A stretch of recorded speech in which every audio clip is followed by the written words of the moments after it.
for my voice, but I have never seen anything like it. You believe in miracles? Yes! Unbelievable. On the Zoom call, we got the legendary Adam Lefkoe from the Lefkoe Podcast, NBA on TNT. It's great. How you doing, man? The legendary Adam Lefkoe. Look, that's pretty good. I'll take it, Andrew. I'm out here. I gotta hype you up, my guy, because I said this a long time ago. I was like, this Lefkoe guy, he's got something. I appreciate that. I thought that too. That's why I kept working. But I like the vibe. It looks like a Tebow jersey, Jordan floating through the air. Yeah, this is my little studio. Luka? I do these collage like posters and stuff.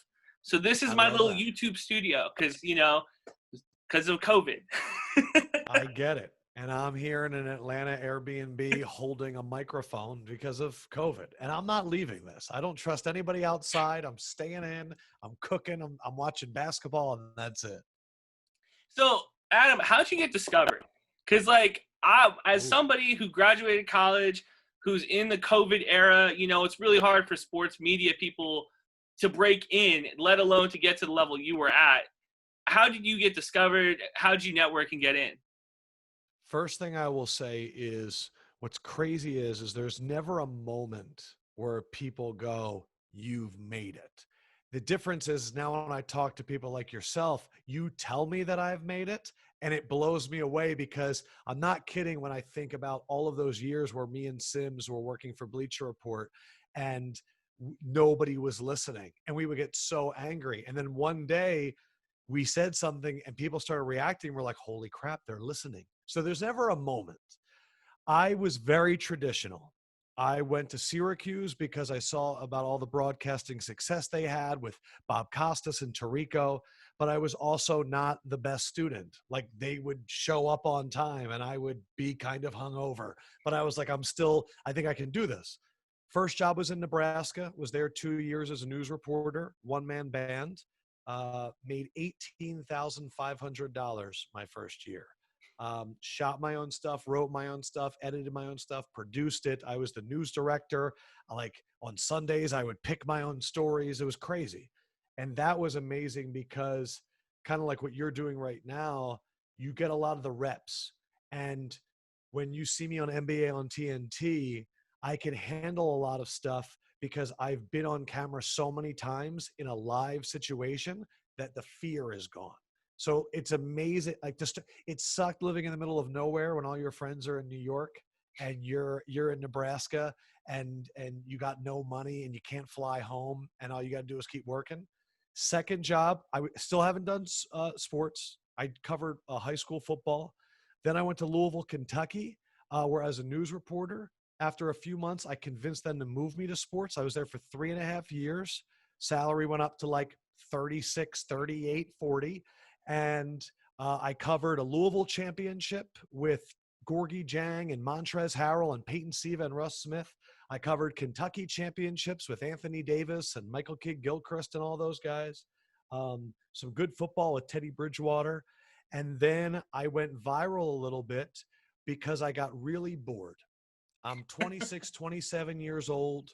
I've been in Louisville for 3.5 years. I thought about switching to sports radio because I was like, I'm going on TV for 3 minutes a night. I'm wearing a suit and tie. No one my age is watching. What if I let people online tell me what to say on television? And so I did that for a few weeks and people started telling me they liked it. And then I came up with themes and I did a wrestling one, a Seinfeld one, and then a rap one. And this is back in 2013 and they went viral back when you could go viral. I kind of got found there by Bleacher Report and they had me doing 20 videos a day where it was kind of like Zoom when people weren't comfortable doing Skype, and I would interview reporters and I would go, this was my whole day for 8 hours a day. I'd go, a lot of questions about the Tampa Bay Bucs this year. What's going to take them over the top? Is it Tom Brady or an X Factor? Let's go to Rich Gosselin of the Tampa Bay News-Gazette for the 3 X Factors. And then I would sit there and I would nod my head for 1.5 minutes while he would talk. And I'd go, we'll see if they can have an impact next season. And then it would go in the app and nobody was watching my shit. But at that time, I kind of thought I made it because I was at Bleacher Report and it felt big. But Bleacher Report then wasn't what it is now. And then I got some TV opportunities. And so that's just my path. But for what you said about when I got kind of found, you don't realize when you're being tested to see if you have it. So you might as well bring it every time. When I was at Bleacher Report, there'd be these little events that the Turner people, now Warner Media, would be like, hey, maybe Adam can host it.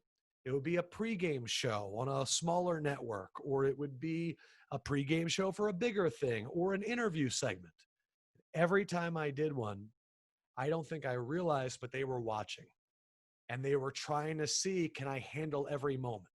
And so my goal was, anytime you put me in a situation, I'm going to crush it. And then after a while, I guess they just thought, we think that he deserves a chance on the Tuesday show. And I'm so thankful for it because I'm sitting next to Shaq, D-Wade, and Candace, and recently Vince Carter. And I got Andrew Zimmel telling me that I've made it. So it's a constant process, but I vividly remember where I was at your age. Like, vividly. Here's the thing is that, like, you're not that much older than I am. Like, I'm 22, 23. I'm 34. I got 12 years on you. But it's like you see somebody who doesn't look like, and no offense to EJ, it's somebody that you can look at and be like, okay, if he could do it, then I could do it. And I work in sports radio. Everybody, the listeners know that I work in sports radio, and it's all old people. It's terrestrial radio. And it's, yes. You get the microphone and you die with the microphone. So it's nice. It's refreshing to see people who make it and, like, get in. Like Charlotte Wilder, who I think we both are, sure. We know.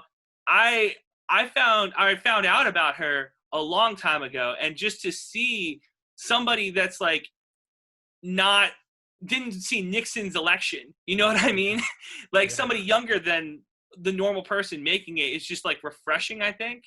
So the one thing I'll say is there's 100% thing because it's representation. You feel like your views are mattered more. Now, having that history is what I think separates some young people from other young people.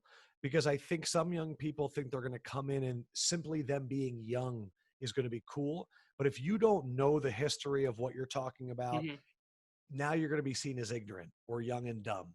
So I'll say, man, like, from when I was 22 to 34, it has been constant. Like, my fiance wants me to take days off, and I just don't know how, because for me, this is my passion. You know what I mean? And the growth happens over time. So that's why I would say, like, if you really believe that 22 to 34 is short, that's an amazing philosophy to have, because a lot of people think, man, how am I going to get there? It's so long. As long as you are patient and you realize that your effort, if consistent, is there, you will continue to move up. I will say that one other thing that I have for young people is, a lot of times when you're in the chair that the older guys are in, the microphone's there, you tend to, and I say people tend to fall back on things they grew up with. Like, I remember when I first kept doing it, I would emulate the radio broadcasters from Philly when I grew up, where you'd kind of act like them because you want to seem more mature in the place. The number one thing, if you can figure it out, is how do I lean into being young without alienating people that are old, but never forgetting who I am. Don't be somebody else and go up there and be like, what do we think about the teams? It's no, if we want to talk about the shoes or the shirt that Russell Westbrook wore more than we want to talk about the final score, because that's what you and your friends are talking about, don't be afraid to lean into that. And I know that when I was younger, I would talk as though I was older because I wanted to be respected, and it's never about that. Were you always patient? When I made the decision to go to Nebraska, I didn't have a choice because I signed a 2-year contract, and having to make that trip created me to have to be patient, where I was still thinking about my future every day. And because there was no place to go, I would fill up notebooks with, and I would print out markets that I would want to go to. And I would watch people, and I would be like, and then I would go, oh, I like them. I like Bomani. Where did he go? And I would look up all that stuff. And I was always planning. I was always thinking about my future. And there would be moments where, I'd be sitting there in a parking lot about a city council meeting, and I'd go, I don't want to do this anymore. I had a million moments of, I don't want to do this anymore. And I think, we put a lot of pressure on ourselves because when you tell your friends and family that you want to be in the media, they brag. And they go, oh, he's going to be on ESPN one day, or, oh, he's going to be on, TNT or whatever. And you don't want to let them down. And so sometimes you're sitting there wrestling and going, is this what I want to do? Or am I doing this because I don't want to seem embarrassed in front of people and all that? But for me, you keep going because if you think you got it, man, there's no one that's going to tell you differently. There's just no one that's going to tell you differently. Getting into Stoicism helped my patience, though. It's a Greek philosophy. I don't need to do air quotes. It's a Greek philosophy. The author, Ryan Holiday, I read a few of his books, Obstacle is the Way. And it made me realize how short our lives are and how important it is spending time with people we love and doing things we care about. And once that all kind of clicked in my head, everything else is bullshit. Now, a lot of people that I talk to that work with the guys like Shaq and Dwayne, they tell me that they get starstruck every time they see them. Do you get starstruck? And when's the last time you got starstruck? I do not get starstruck by them anymore. And I don't know if I ever allowed myself to. Uh-huh. The first time I met Sims, I had already been working at Bleacher Report for 2 or 3 months. And it was right around the Super Bowl, and they had a party at Bleacher Report, and I heard Sims was coming in. And we were going to be working and doing a lot of videos. We didn't even do the podcast for the first year. And I remember everyone was nervous because they're like, this former football player, blah, blah. And I remember I went over and I hit him, and I was like, I hear you're kind of a crybaby. And he was like, what the fuck? And we just started talking, and I'll never forget it because that's when I'm somebody's coworker, mm-hmm. I am not a fan. Mm-hmm. I look at everybody. I look at Wade and I look at Shaq and I look at Candace. They're just like my Sims, where my job is to make them look great. And then when it ends, I want people to go, oh yeah, and Lefkoe was pretty good too. And that's my goal because people tune in for them. And so very early on, I got a chance to have dinner with Wade. I had met Shaq over the years doing a bunch of different stuff. And I had met Candace from doing stuff on NBA Twitter Live. And it just hasn't happened. Now, when I bring friends around and they see Shaq, everybody stops. This is what happens when Shaq walks into a room, because I've seen it now a million times. When Charles Barkley walks into a room, everybody goes, they light up and they go to him. And they want to talk to him because everybody wants to hear what Charles has to say. When Shaq walks into a room, everybody freezes and they don't say anything because he's so big. So he walks in and people go, and then he'll give you the silent nod and then go to wherever he's going. But he does. Like I have famous friends that are stunned by Shaq.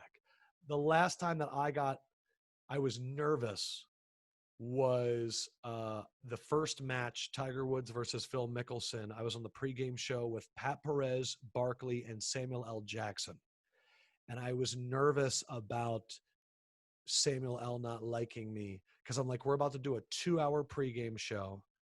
And what happens if early on he's just like, I don't know, man. Anyway, Charles. And I was like, I know, like, it will kill me. And I had these pants my friend Sarah picked out for me that had little tigers on them. And I came into the dressing room and he looks at me and he goes, I like your pants. And I was like, thanks, man. I wore them for you. And he's like, really? And I was like, no. I was like, I didn't wear them for you. I wore them for Tiger. And we kind of hit it off a little bit.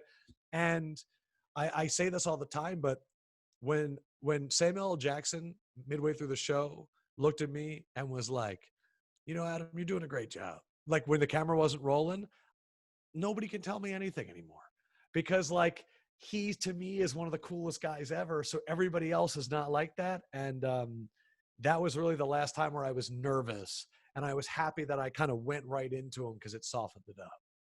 So we got to talk about football because, you know, we got to.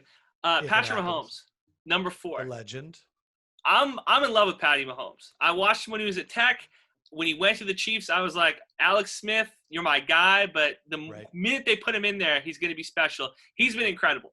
I thought Aaron Rodgers was going to be the best quarterback of my lifetime. I had no idea that Patty was going to do what he does. Number 4 on the NFL 100, though. Like, what are your thoughts? I love it for Pat because I think it's a very interesting time we live in. It feels even different than 3 years ago, where when this thing happens on social, maybe it's because we're all inside with Corona with nothing to do, but like we have watched Jamal Adams leave the Jets in real time through tweets, Instagram posts, and everything. We see the arguments with Devontae Adams or Keenan Allen versus Mike Evans and Chris Godwin. Like we would never see this stuff before. It would just, people would have to remember it if they played that season. And so now for something as dumb and as unrefined as the NFL Top 100, which everyone says every year means nothing. And then every year we argue about it until we're blue in the face. I don't understand it. But for Patrick Mahomes to come off of an MVP in his second year, a Super Bowl in his third year, sign a $503 million contract, and then own a part of the Kansas City Royals, and then for something to come in that gives him motivation to feel disrespected. Can you imagine winning an MVP, a championship, being a part owner of a baseball team and signing for the largest amount of money in the history of sports, and then going into the next season disrespected? I believe that he is somebody that can focus and use that. Do I think the rankings are insane? Yes. They're borderline criminal, and I think they should be stopped. But I think it's amazing that Pat Mahomes is going to have motivation for next year. That's wild. How disrespected were you when they didn't put Wentz on the list at all? First thing I did was I went and looked at his sports card prices because I believe that he's very undervalued. And I think that the NFC East, those two quarterbacks, we talk about them like they're a soap opera. Like, is Dak Prescott secretly the worst quarterback in the NFL? Is Carson Wentz a waste of space that should have been replaced by Nick Foles? Like, Dak and Carson Wentz are very good quarterbacks, top half of the league quarterbacks. Carson Wentz at his peak is a top 5 quarterback. Dak is a top 10 quarterback.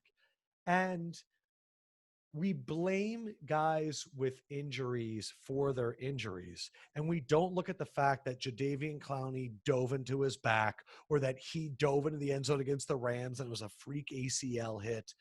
But when he's played, I can put together a highlight reel of Carson Wentz plays, and you go, holy crap, is that Patrick Mahomes?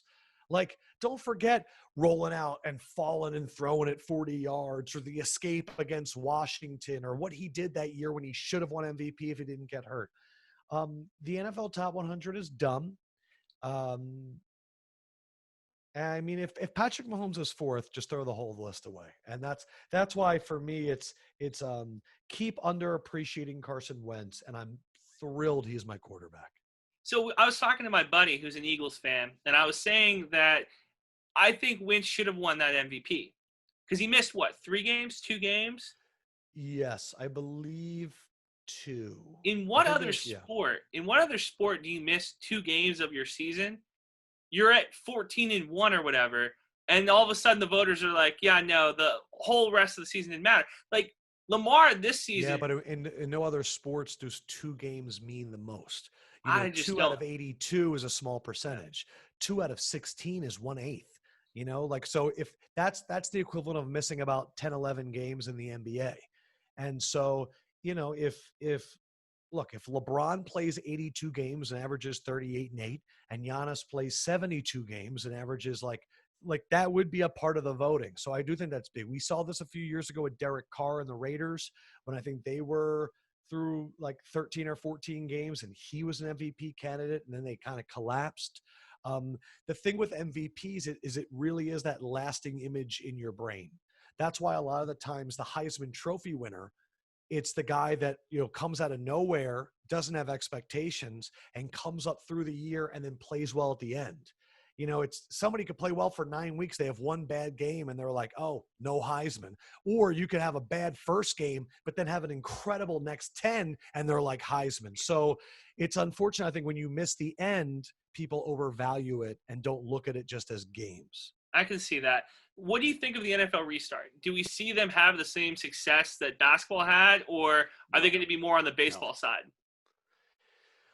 My new hot take, and boy, I hope I'm wrong, is that we see 2 NBA champions before we see 1 NFL champion. That the NBA season ends in October. It starts again December 1. Michelle Roberts came out yesterday and said we might have to play in the bubble again. This is, the players have to agree to it.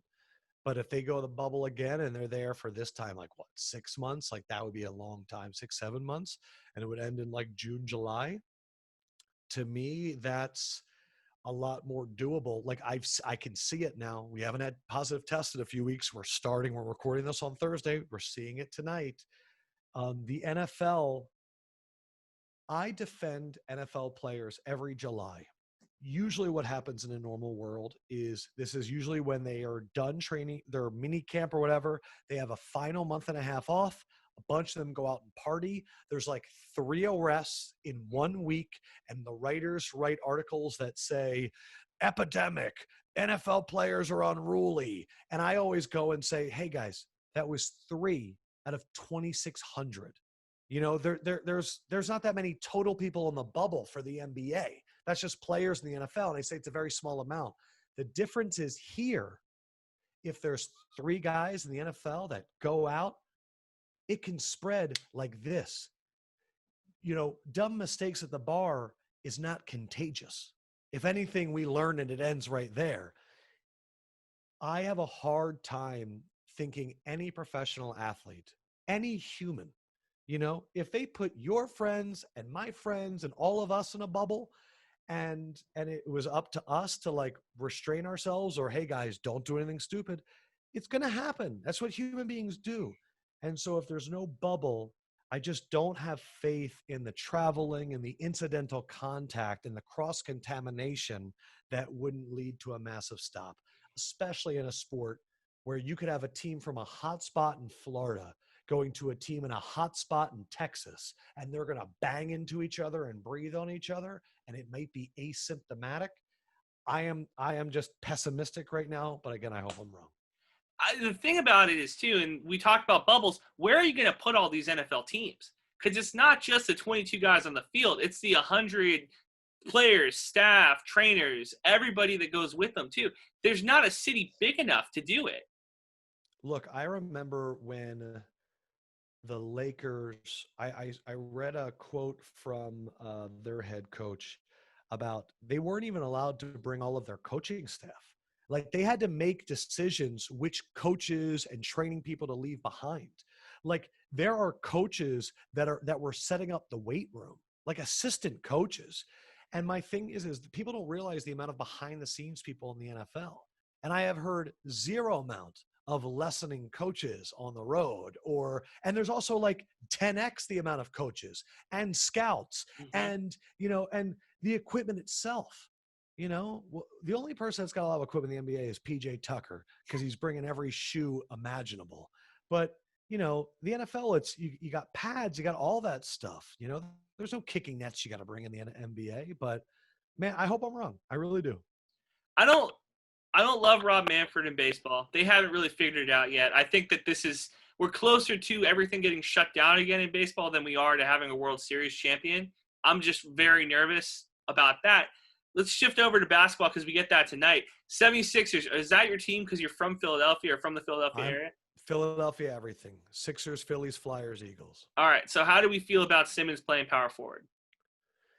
I do not remember the phrase, but it's the definition of insanity is doing things wrong and continuously doing them. If they came in and said, we're going to keep doing what we've always been doing, I would be upset at that. I think the fact that they're going to get Simmons the ball closer to the basket in a place where he really is at his best, because if you play off Simmons at the 3, you're daring him to shoot. And now there's a mental game of, I know that you can shoot. And you're putting doubt into his head. But if he gets the ball at the top of the block, where he's an elite passer, he could do a one dribble and get to the basket. I think you're putting him in a position to succeed. But I think the reason I'm very high on the Sixers right now is the atmosphere. We've always heard that some guys are practice players and some guys are in-game players. And this really got hit home to me on the Tuesday NBA on TNT show, where Shaq in the middle of the segment goes, you know what? I've never thought about that, because I asked him this in a commercial break. He said, I've never thought about the fact that when we would go and play a big game in Phoenix with the Lakers, or a big game with the Kings, or in the finals against the Pistons, Kobe wasn't nervous. I wasn't nervous. But a bunch of the others, as he called them, would look at you and you'd realize, I can't give him the damn ball. Like, he is hearing the 20,000 people yelling at him right now. And when I think about the Sixers and how they were 29-2 at home, and they had the worst road record in the NBA, and it was the biggest gap in the history of the NBA, I think a lot of people said in the beginning, how are they going to get hyped up? How are they going to be the 29-2 home team? And I'm sitting here going, guess what? We're no longer going to be the worst road team, because Simmons is Mr. AAU.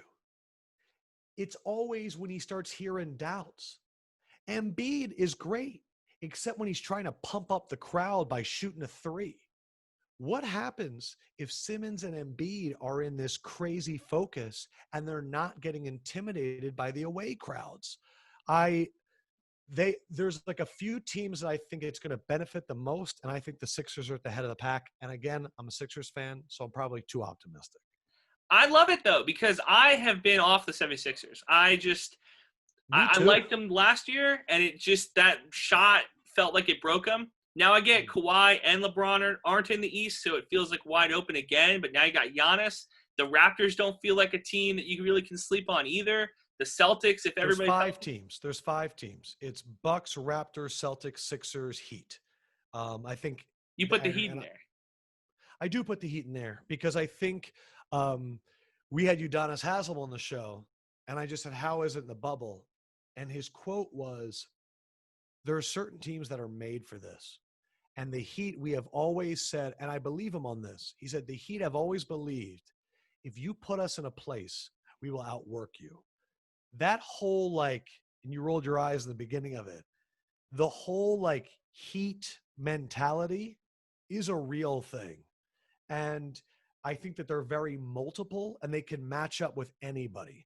I think when you have a Jimmy Butler and a Bam Adebayo and a Myers Leonard, you have a lot of guys that can play bigs, that can play forwards, and then you have the Nuns and the Heroes and the Duncan Robinsons to stretch you out. And the Heat are a run and gun team. The Heat, remember, Bam Adebayo shut down Giannis in the game this season. The Heat beat the crap out of the Sixers in Miami. They're a real team. Celtics, we know because the Tatum could be a beast. The Raptors are the defending champions, but I have concerns. I think Pascal Siakam is a little bit overrated compared to what people think he is. They think he's going to be Kawhi. He's not Kawhi. The Sixers are the biggest team and the best defense. Their question is, will Tobias Harris score? And my pick is the Bucs, because we always fucking do this. Sorry for cursing. No, you're good. There's always a team that's stacked from top to bottom, and we go, let's pick the teams that can upset them. And I'm sitting here going, you realize that Giannis is surrounded by Kyle Korver and Chris, that just shows you how underrated. Chris Middleton, and the Lopez brothers can shoot. They have a great coach. So I'm picking the Bucs to come out of the East. Can I give you some pushback? Sure. What's different from last year to this year? Well, I think Korver is a real piece. And I think also that Giannis is better. There's a reason that he's going to win back-to-back MVPs. And we do not give back-to-back MVPs unless there is improvement for the previous season. Anytime you see practice video of somebody, especially a big man shooting threes, don't believe the hype. Who knows what he missed? But his shot does look better. And I also think that – do you remember what the storyline was about the Raptors before last season? That they couldn't win. let's see what happens in the playoffs when they get there. And so that's kind of that's what we said about Andy Reid. Mm-hmm. Oh, we'll see if he can win the big one. I'm not saying it's like storylines that connect like that, but for me, you have to imagine when you have a coach of the year candidate in Budenholzer, the reigning MVP, who Giannis, all we see him do is work on his game, and a ton of veterans and guys like Eric Bledsoe that are multiple and all this stuff, and Pat Connaughton. You have to imagine that you're not going to be able to do what you did to them last year. You have to imagine that they're going to work on it. And so the Bucs are still my pick, but we're going to learn a lot about Giannis, because if he does come out and he does figure out ways to beat all that crap, I mean, he's a baby. He's still got so many years left. I said this, and James Harden is my case study for this, is that we love a player until he fails on the biggest stage. And Giannis didn't fail last year. He just ran into the Raptors. Same way. If he comes up short this year. Manning was that way for a long time. Mm-hmm. It's just like, if he comes up short this year, I think social media, the writers, everything is going to switch on this guy real quick. So I have long had a potential theory that a lot of people assume, and am I going from left to right if I do this, from left to good. right? Yeah. Okay. A lot of people assume that a career goes like this, like, and then like LeBron, he's up here. I think careers go like this, down. And what I mean is that anytime a player starts in the NBA, they start at, he could be the greatest player that's ever lived. And every time they miss a shot and every time something happens, that's how quickly it goes down. And the players that stay the highest, they're the greatest of all time. LeBron came in with all the hype, and sure, it's chipped away, but he has stayed up here. And I do agree with what you're saying, and it goes to what you said is we go, oh, Giannis is amazing. Giannis is amazing. But if he keeps losing, and it goes down, and you really are fighting to stay on the top. It's not fighting to get to the top. You're fighting to stay on the top. Well, look at a guy like Steph Curry, who did nothing but work hard, win. He wins his first championship, and we're like, this guy's the greatest. They won 73 games. Great. He loses in the finals automatically. Big drop. And now you could argue he is one of the most disliked players from fans that aren't Golden State Warriors fans.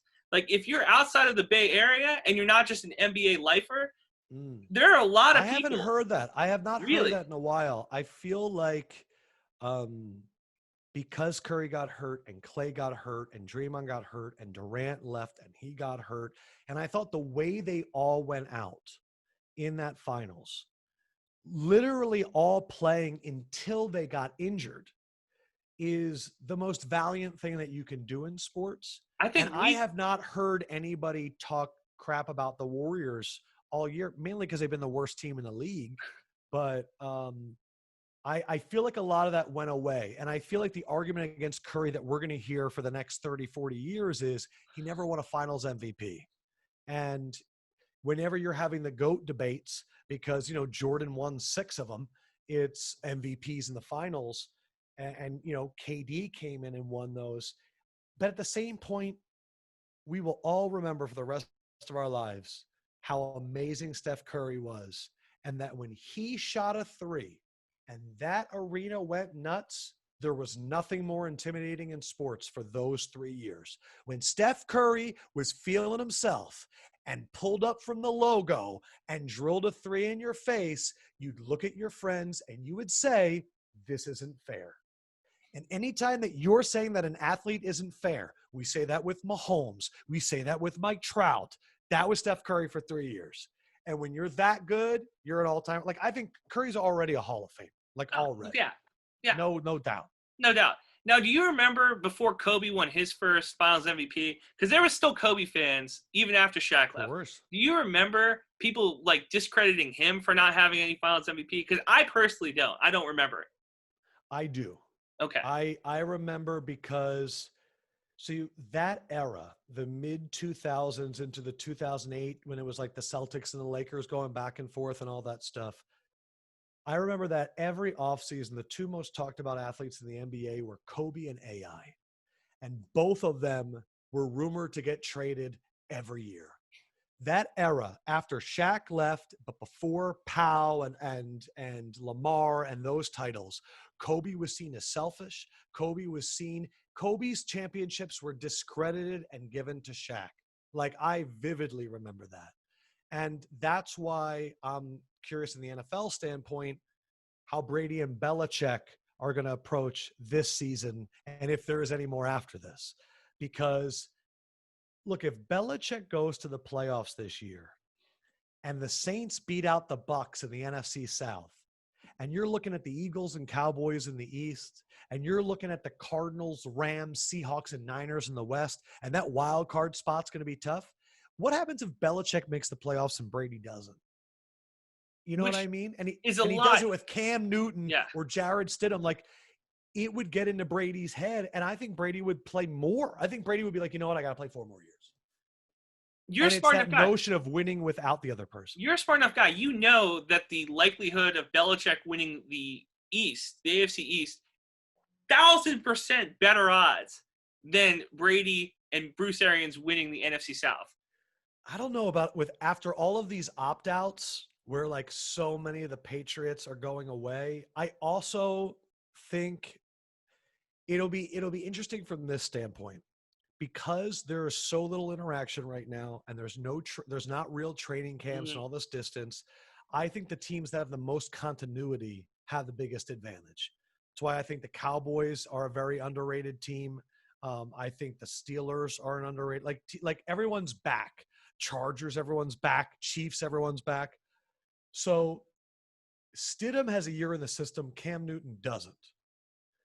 Brady, how quickly can he and Arians and with Gronk there get everybody? Like, it's both going to be a transition.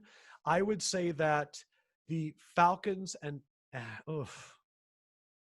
I would take in your thing. I would bet on the Bucs over the Patriots. I really would. I would. Really? See, I just don't buy it. I don't think that call me a doubter or whatever. I saw Tom Brady play last year. He did not look like Tom Brady of 2007. He didn't look like Tom Brady of 2016. He looks like a 40-year-old quarterback, and in a division with another 40-year-old quarterback, he's not even the best 40-year-old quarterback. I agree with you. I think there were moments where it was really bad. I would also say this.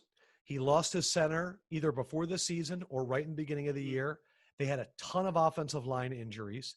They lost their fullback in the first game of the year, who's like their number one piece.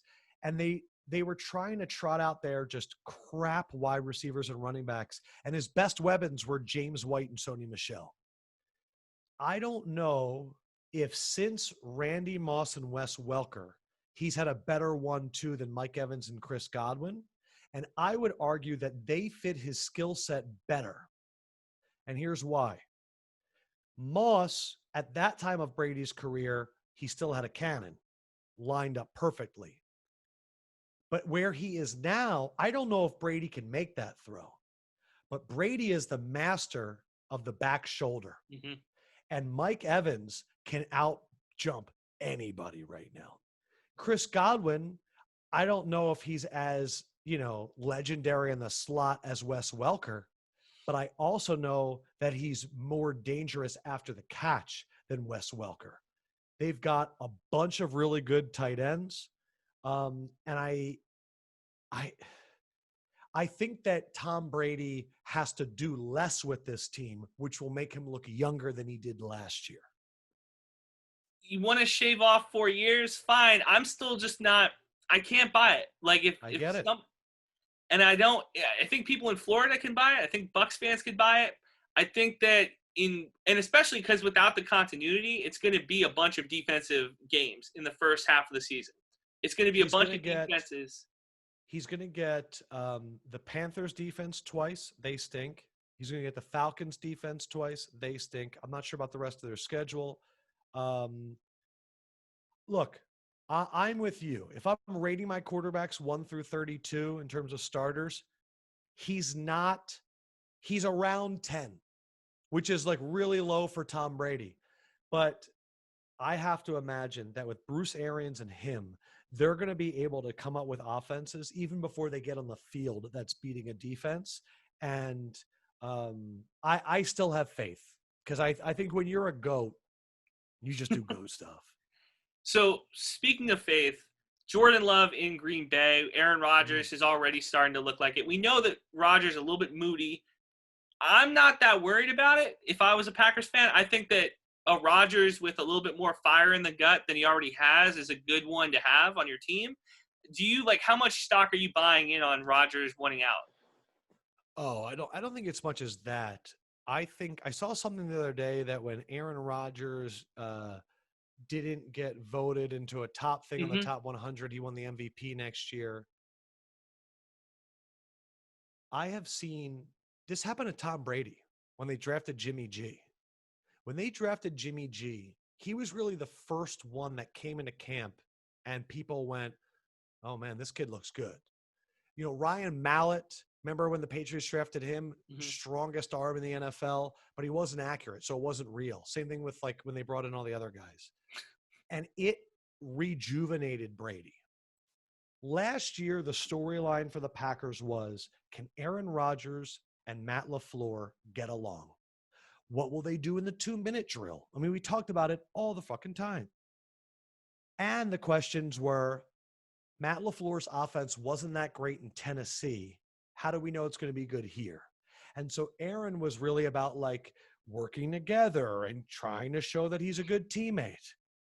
Now it's pissed off Aaron. I believe that Aaron is going to have one of the better years that he's ever had. I know I'm more afraid of the fact that they lost Brian Bulaga than I am about the fact that they've drafted Jordan Love. I think A.J. Dillon, if they can turn him into the Derrick Henry and make Aaron Jones, the Dion Lewis that they were trying to do there in the Tundra, I like that defense. And I have faith on some of the young wide receivers really stepping up, but they did lose Devin Funchess. I think he's going to be great. And I think that Jordan Love is going to bring a lot because Aaron has been there with guys like Brett Hundley, guys that we know that Aaron's better than. But Jordan Love's going to get out there, and they're both going to roll out and throw, and Jordan's going to look more athletic. And they're going to throw it, and Jordan might throw it. I don't want to say as hard as Aaron because Aaron has a cannon, but they'll go, And as soon as that happens, that's when Aaron Rodgers is going to just destroy people. Very excited for that. Where do you put him? Quarterbacks you're most afraid of? In what? In today's game? Yeah. Top 5. And I'm putting him 5. So my guy Sims has him at 3. I agree with Sims' top 5. But I would go Mahomes 1, Russell Wilson 2, Deshaun Watson 3, Lamar 4, Aaron Rodgers 5. Because you asked me, am I afraid of? If you asked me which quarterbacks, I would flip Rodgers and Lamar because I don't think Lamar is where Rodgers is throwing-wise yet. But you asked me fear, and Lamar scares the crap out of me if I'm a defense. That's fair. That's fair. I was wondering if you were going to slip in somebody else. I didn't know if you were going to put in Drew Brees or Nope. Drew Brees is with Brady with me. Drew Brees is below Brady than me. Yeah, because they both are losing the physical stuff, and I think that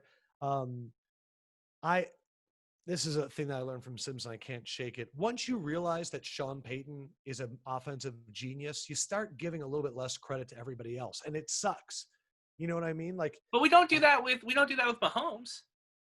Well, because I watched Drew Brees lose an at-home playoff game to the Vikings and look like crap. And I watched him go on the road and not look great. And I've seen plays where Mahomes, when the offense isn't working, and he rolls out and throws it with his left hand.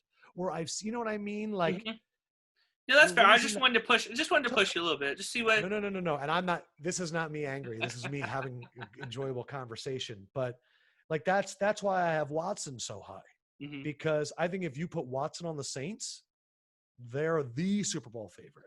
I think it was Ron Russillo. I think he said it best. Now, I've been trying to put it in words, and he put it in words so much better than I could. Patrick Mahomes light is Deshaun Watson. Patrick Mahomes light. And it hit me, and it's something I'm on this black quarterback campaign where I said the best quarterbacks in football right now are black, and I love it. I'm loving every minute of it. Top 4. I said top 5 because I think Dak Prescott could be a top 5 guy. I think he's very underrated. He's more around the Brady Brees for me at like 8 or 9. That's fair. But in that next pocket is Wentz, Dak, Matt Ryan. I'm not putting Cam there. I think that's a little bit high. Stafford. See, that's too high for me. About what for Stafford? Stafford, because I think that he's the epitome of like great stats, bad team guy. Like his team. And I would say I had a conversation with Evan Silva today, and that'll be on the Lefkoe show on Monday. And we were talking about how we unfairly criticize players when they have to be on shitty teams, and how many careers have been ruined by being in shitty franchises. That the reason we can have faith in a Jalen Reagor is because he's going to the Eagles, and they're a really well-run organization. But the reason that we have to be a little bit worried about a T. Higgins, because he's going to Cincinnati, and we have no idea what the fuck is going to happen. That's why, for me, the Larry Fitzgeralds of the world and the Andre Johnsons of the world that played with crap quarterbacks, with front offices that were cheap, and they didn't draft well, and they're still all-timers, we celebrate them. But for me, the Lions are one of those crap organizations, where, oh, we got Calvin Johnson. Guess what? We haven't had a 1,000-yard rusher in a decade. In a league where Kyle Shanahan can find a lint ball and he runs for 1,000 yards, the Detroit Lions and all they did was draft early running backs. Their linemen stunk. All they had was Ndamukong Suh and no secondary. Matt Stafford, it's you watch the beginning of last year when he was healthy, and you really go and just go to NFL YouTube where they put like games on like 9-minute clips, and just watch some of Matt Stafford's throws and that boring freaking offense they have. Matt Stafford is one of those guys that I always think is underrated. Would Matt Stafford win a Super Bowl if he was playing in Phillip Rivers' role and the Chargers, or Peyton Manning's role in the Colts? Like, is he the type of guy that you could say? Not over Peyton, but Phillip Rivers is very interesting. And I would say, yeah. Okay. Because I think Phillip Rivers is one of my favorite quarterbacks to watch. I think that he is a defensive player's favorite quarterback. When I've been doing some shoots, like I did a shoot recently with Marcus Peters, and we were talking about Phillip Rivers, and he's like, I'm going to miss that guy. I love competing with him. He takes it up a notch.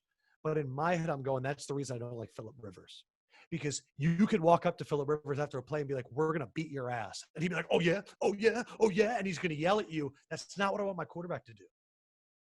I want my quarterback to be like Andrew Luck. I want my quarterback to be like Russell Wilson, where he pats him on the butt and goes, I'll get you. Or Aaron Rodgers be like, You know what I mean? Like, even Cam Newton will just look at him and be like, like, I'm not listening to that. Tom Brady, but Phillip Rivers will get emotional. Is Baker Mayfield the new Phillip Rivers?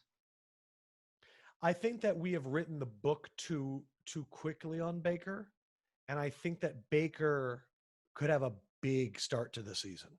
I think Baker's going to punch people in the mouth right away, because I think that they needed to go heavy sets. They want to run a lot of 2 tight ends. They signed a fullback. They signed Austin Hooper. They got Njoku and another tight end whose name I always forget. They invested a top 10 pick into their offensive line. They went out and they signed a big offensive lineman too. Who am I forgetting? The biggest offensive line free agent. They signed him. He's an offensive lineman, so as media members, we don't care about him, right? No, don't say that. Oh, the one from the Tennessee Titans. Okay. Jack Conklin. Bam! Jack Conklin. So they've invested in their offensive line. Appreciate you. But last year, me and Warren Sharp talked about the entire year. They brought in Todd Monken, the former OC from the Bucs, who loves running 3 wide receiver sets. They had a team with Odell, Landry, and then a drop-off. Remember Antonio Callaway, Higgins, all those guys. Now, they still have Odell and Landry, but now they have 3 tight ends, a fullback, Kareem Hunt, and Nick Chubb. If they go heavy, 2 running backs and a tight end, 2 tight ends and a running back, and Odell and Landry, and you sell out to stop the run because they're playing Nick Chubb, that's when Baker is a baller. And I think, like I said earlier about Mahomes having motivation, Baker needed a kick in the mouth because after last season, man was shooting reality shows, commercials. I'm not saying that stuff is bad, but I think it humbled him to the point where the grind, and I'm not saying he stopped, but I'm saying it's going to get a little bit harder. So my case for the NFC North having the best quarterbacks, I said that Burrow is the only one that really needs to prove himself, but you got the reigning MVP in Lamar. Baker, you just made the case for him being taken up a notch. Big Ben's coming back. In 2 years, this could be the best NFC North quarterback crop, maybe AFC ever. North. AFC North. I think they have the best quarterbacks. I was interviewing Casey Hayward, and he's like, all I have, and he's on the Steelers, all I have in my division is Heisman Trophy winners. Yeah. Burrow, Baker, and Lamar. If I was going to say best quarterbacks, NFC East is out. NFC South is out, even though it's Brady and Brees, but Teddy. Okay, NFC South is up there. Goff, Kyler, Jimmy G, and Russell. Potential.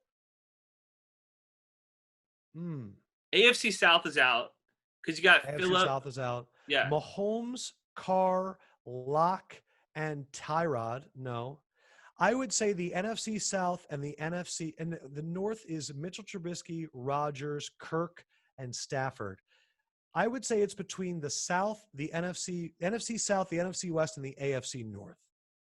Because I don't know what we're going to get from Ben. I don't know what we're going to get from Burrow, but I do know what you're saying, that Burrow, Baker, and Lamar in 4 or 5 years, watch out. Mm-hmm. That's what I've been saying. Like, and even though they all play outside, even though that they play in one of the, I think, toughest divisions outside of the NFC North, where it's like Lambeau Who's Field. your team? I'm a Vikings fan, so so we got cousin Kirk. Yeah. You don't seem too thrilled about that. All right, I'll ask you: if you had to pick a neighbor to be an NFL quarterback to be your neighbor, who would you want to pick? Because mine's Kirk Cousins. I think he mows his lawn. I think that his kids stay on their side of the fence. I think he's the perfect neighbor. He is the most frustrating quarterback to watch because of those same things. There's no creativity in the pocket. You had Stephon Diggs and Adam Thielen, and you're still very, very much 98-cent white bread from Walmart, you know? If I had to have a neighbor, it's got to be someone that they're not going to be too loud. Kirk Cousins. It's got to be somebody that is courteous and at the same time giving. And when I factor all of those things together, I'm going to go with Daniel Jones because I think that I could just see him wearing his khakis, and he led the NFL in fumbles. So you know what? Like he might drop me some goodies that I can take. But you see what I'm talking about here? Like you wouldn't pick Daniel Jones to be like right now. You wouldn't say I think Daniel Jones is going to be. Sims has me convinced that Daniel Jones is going to be a baller. Explain to me, because I haven't seen it yet. So I'll never forget when me and Sims covered the draft in which it was Jared Goff, Carson Wentz went 1-2, and then it was like Bosa, Zeke, Jalen Ramsey, that draft, 2016. Dak went in the 4th round, I think, 3rd, 4th round. Paxton Lynch was that year. And I remember that afterwards, Sims walked in the office one day and he goes, you know what? Here's the reason because I asked him, why do you think you missed on Dak? Why didn't you see this? And he said, I don't think I looked at the talent on Mississippi State and realized that he was the only one that was going to the NFL. And, because when you got guys like Zach Mettenberger that's playing with Odell, Jarvis, Jeremy Hill, you know what I mean? Or there was another guy, the quarterback at Clemson from a few years ago when he had like Hopkins and Watkins and all those guys. What was his name? Taj Boyd, right? Wasn't that who it was? Taj Boyd. Absolutely. Yeah. Good job. The legend, Andrew Zimmel. Daniel Jones had nobody at Duke. And for him to go into the Giants with an awful offensive line, Saquon missed half the year. Ingram missed half the year. Sterling Shepard missed half the year. Golden Tate missed half the year. All he had was Darius Slayton. And I don't worry about the fumbles because Russell Wilson led the NFL in fumbles his first 2 years. Fumbling as a quarterback early on means you're not afraid of contact. So you're not throwing the ball away and you're like, I'm going to wait for somebody to get open. I'd rather somebody fumbled a lot earlier in their career than threw picks. And I'm worried about Nate Solder opting out because I believe he did. And that, I mean, this was not a team that could afford losses on the O-line. But when Sims comes around on a quarterback that he used to say sucked, I do not question it. Certain people have the eye, and I believe that man has the eye. So what do you think of Trubisky? Because you could say the same thing about Trubisky at North Carolina, that he was the only guy on that roster that was going to the NFL, and now we see what he looks like in the NFL. I don't think Trubisky has the vision necessary for the position. Now, could he be like a Ryan Tannehill, where like he needs an offense that fulfills his skill set more? Maybe. Do we think maybe that Nagy got a little bit too creative last year and started trying all this shit and never let his quarterback get settled because he was too busy trying to find ways to get Cordero Patterson to throw a football or something like that? Possibly. I have a lot of doubts about Trubisky because a lot of his mistakes are really, they're just glaring, you know, and sometimes it's obvious. Like Tannehill was still going 11-5 in Miami with nothing. And Trubisky, you know, the games that we remember as his best, it's like, oh, that was a 5-touchdown first half against the Bucs when their defense was 31st in football. But in the bigger games, not since the playoff, the double doink to the Eagles has Trubisky looked good to me. In that game, him and Allen Robinson in the second half were unstoppable in that playoff game in the wild card. Double doink happened, and I haven't seen him since. I got an example for you. Do you remember a couple years ago when Sims ranked the 70 quarterbacks and put Bortles at like 70? I think Trubisky, if we did that again, wouldn't be 70, but he would be in that like 50-ish range. But Bortles went to the AFC Championship game because he had a defense and a running game. And Trubisky has a great defense, has a really solid running game, and is not winning that division. His O-line stinks right now.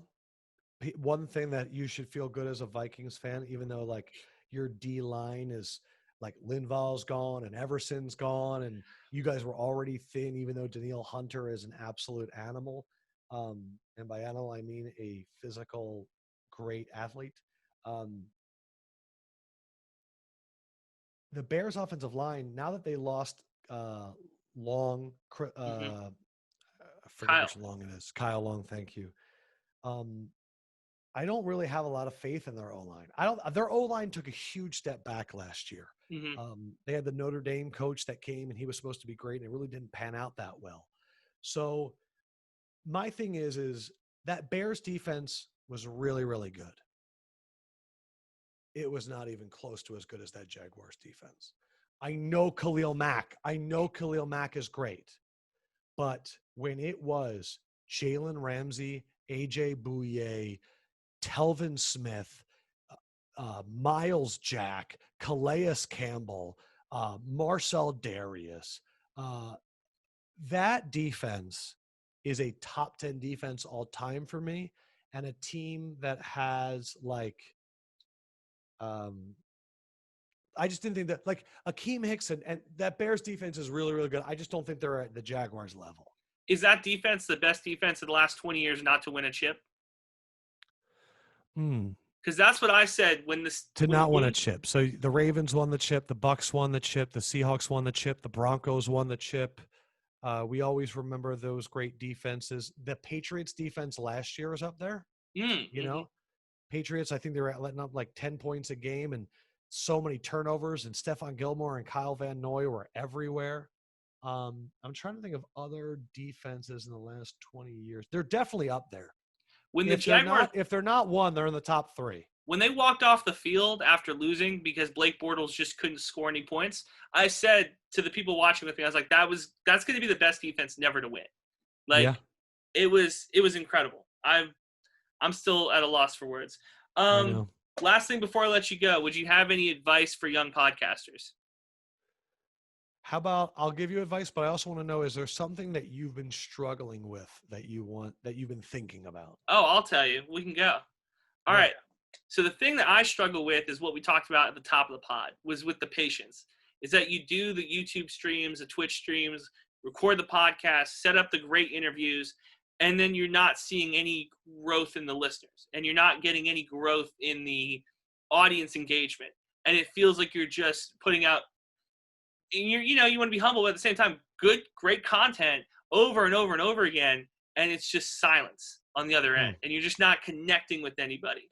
That, I think, is the thing that is. How do you release your podcast?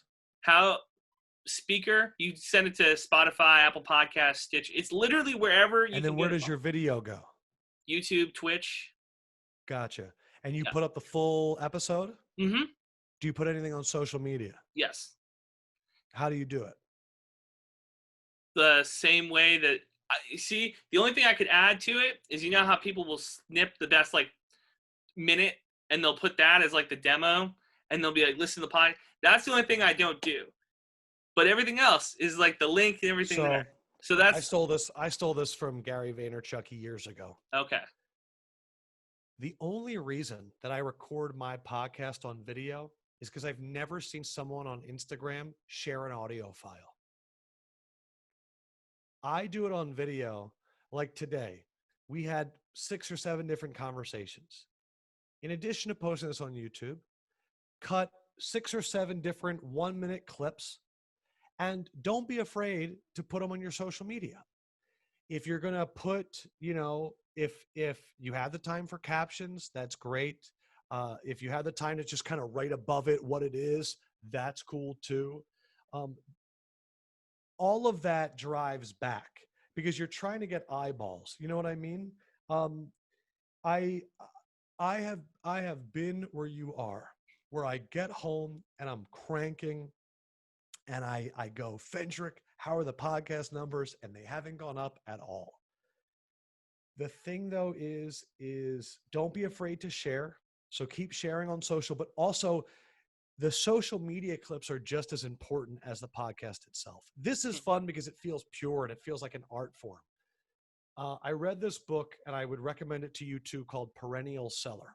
And it's written by my guy, Ryan Holiday, who I mentioned earlier. And what he did was he looked at businesses and industries that have existed for 100 years. And what did they do to last for that long? And one of the chapters in the book, it talks about writers, but it could be used for anybody making content, that we almost don't want to market ourselves because we see it as cheapening what we're doing. I'm an artist. I interview people, and then you should listen to the full thing. If you are not willing to do the clips and market yourself, you're not doing the second part of the job. And so to me, that would be my big advice. Don't be afraid to overshare. What's going to happen? Someone's going to say, hey, stop posting so many clips of your show. I want pictures with you and a dog. It's no one says that. And if they unfollow you, they unfollow you. I would also figure out where are group chats that people that might like your content might live. Maybe you take, you know what I mean? Maybe if you post this and then you put in an Instagram story and you tag me in it and then I repost it, or maybe you post it and then I comment and you see comments, send the links to people. You know what I mean? Find places to put your show where people that might be interested in you would see it. And you just gotta kind of go down some wormholes where you just start studying people and you see, oh, okay, what are they reposting? Maybe I should follow that account. Okay, maybe I can post some things here. Discord chats, Facebook groups. But also know that you are very early. You're doing great, and it's supposed to take a long time. Like when I was 22, I was in Nebraska covering city council meetings. I covered a goat fashion show, no lie. I covered tornadoes, and I would come at home and I would take off my tie, and I was like, who gives a crap about any of this? I would post a story I did on Facebook and nobody would comment. And you just keep posting and you just keep posting and you just keep doing it. And the most important thing is you're not doing it for them. The closer you get to making you happy, the more people that will see it, and then they'll want to be a part of it because that shit is infectious. So, I'm telling you it's going to take a long time to make it easier to handle. It's still going to suck. You're still going to post this and you might not get what you hope to get on this one. But now you can go to somebody else and go, hey, I've had Adam Lefkoe on, blah, blah, blah. And maybe you keep getting more people. But challenge yourself. Every Friday, I usually like to, back when I could before COVID, I would go to a diner around the corner from my apartment. I would sit there with a pen and paper and I would get a cup of coffee because I need white noise, and I would get a booth and I would just sit there and try and come up with ideas for the podcast, ideas for the show. And I think the thing about podcasts that I think people get caught up into is they think all I got to do is get the guest, turn the microphone on, and we're going. And I think that you need to constantly be reinventing and constantly be coming up with maybe a new segment, maybe a new way to do it. I'm going to have this guy on. What could I ask him that maybe he's never been asked before? And so for me, I get so much value out of not thinking that what I'm doing is perfect, that what I'm doing is constantly needing to be refined.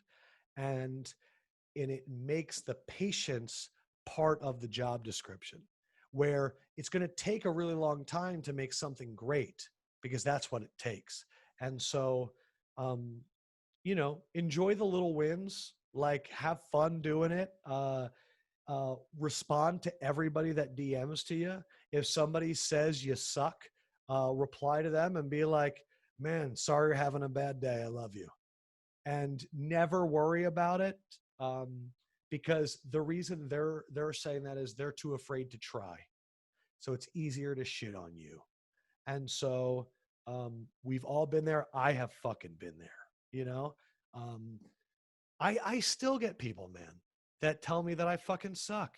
And all I want to do is eviscerate them. But instead I just go, you know what?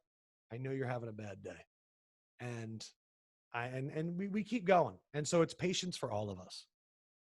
Adam Lefkoe Podcast, NBA on TNT. You can catch him Tuesdays. Tuesdays. I'll be back on this Tuesday. And then the week after that, we got a little Monday, Tuesday action. The NBA on the campus in Orlando is back in full effect. Let's go.